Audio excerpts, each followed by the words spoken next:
Speaking of working well with Donald Trump, another story, the Associated Press has broken down a story dealing with Donald Trump making lewd and sexist comments about women while he was the TV boss on NBC's reality show The Apprentice. The accusations come at a time when Trump was embroiled in controversies involving women he publicly insulted. The AP interviewed nearly 24 people, including crew members, editors, and contestants, who all recounted similar experiences with Trump. 12 of them spoke on the record. They described a man who did not treat women professionally, made inappropriate comments that embarrassed and demeaned them. Now, the show debuted in 2004, became a big hit, spinning off into Celebrity Apprentice.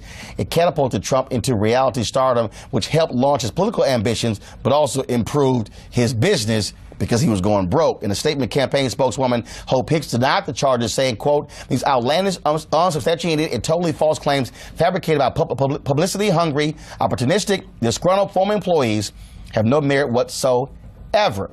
Well, one of the folks is Marshawn Evans, who was on The Apprentice, was a contestant, also a former Miss America. She joins us right now. Marshawn, when you read this story, Donald Trump would say in front of women, he would remark about their breasts, he would talk about their butt, he would even say to other crew members, "Hey, would you like to sleep with her? I would love to." These crew members said, he said these things while cameras were rolling.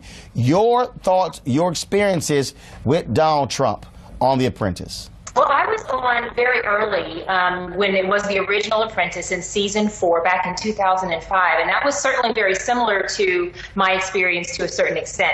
When we interviewed, my cast was the first cast that personally interviewed with Donald Trump in a hotel room, mind you, and the casting directors were very specific about the clothes that we would wear. They came to my hotel room, made sure that I had the shoes and the dress and the style that would fit what they called was the Trump brand. And so there was an expectation and an understanding, and actually we were encouraged to be sexy, to be stylish, if you will. It's not the same type of expectation you would have in working for a job.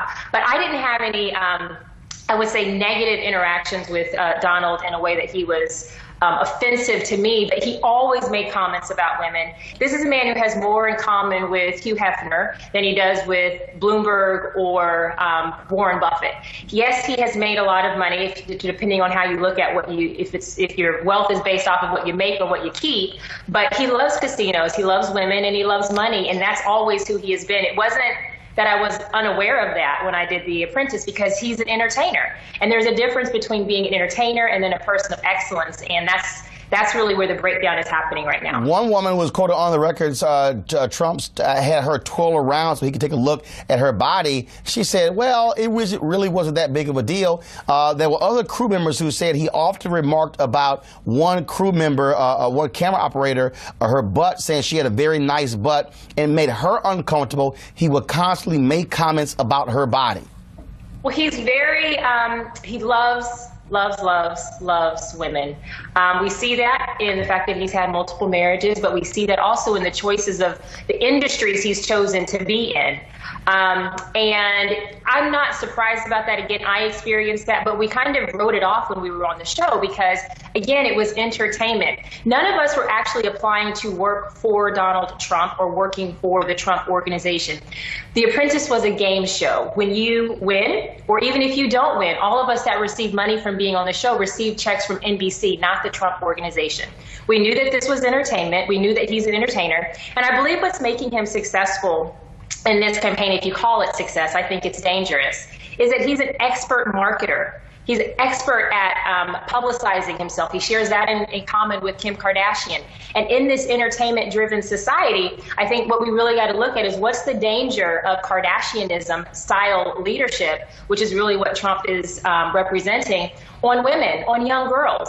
I run a very large company, one of the largest coaching companies for women in the country, working with women to be successful in business, in the marketplace, to build million-dollar enterprises for themselves.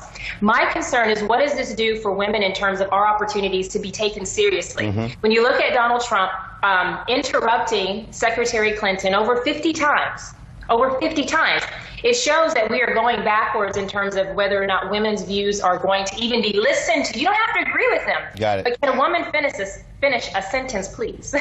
So that idea and what that does subconsciously to other young men and men who are currently in corporate America and how women are treated subconsciously and explicitly. I think we're going backwards. All right, Marshawn Lynch, we really appreciate it. Thank you so very much.